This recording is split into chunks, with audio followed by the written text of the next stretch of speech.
În viață o schimbare, din păcate viața cere bani și cei care nu iau sucă boschetarii. Copiii lângă bunei, fără părinți, își pierd educația și își ies din minți. Moldoveanul o să scape de sărăcie, își lasă copilul fără copilărie. Cine și de ce te-a lăsat cu lacrimioare? Viața n-are preț, sănătatea preț doar are.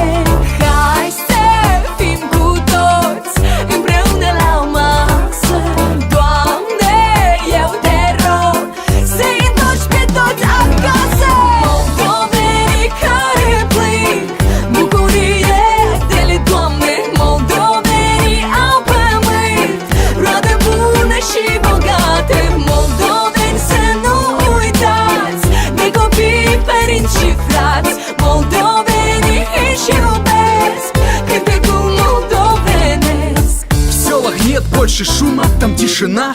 И в огромном доме бабушка одна.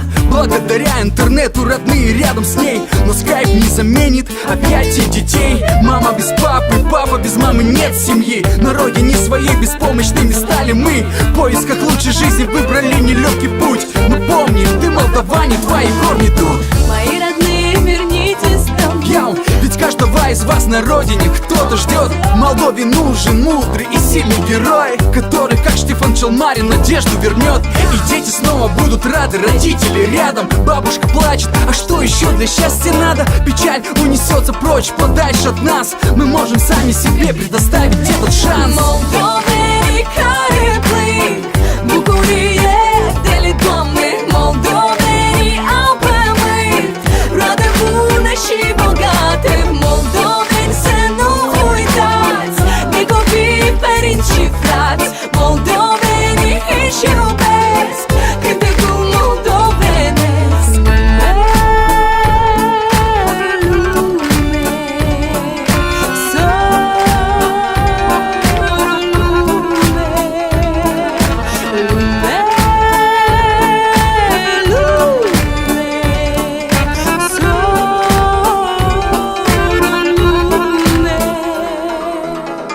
Am avut așa un vis frumos, că toată lumea acasă s-a întors. Cu lacrimi de fericire s-au îmbrățișat, feciorul mamei mână i-a sărutat.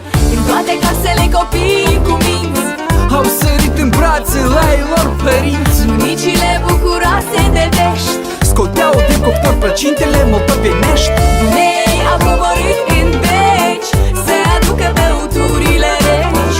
Suc pentru copii și ei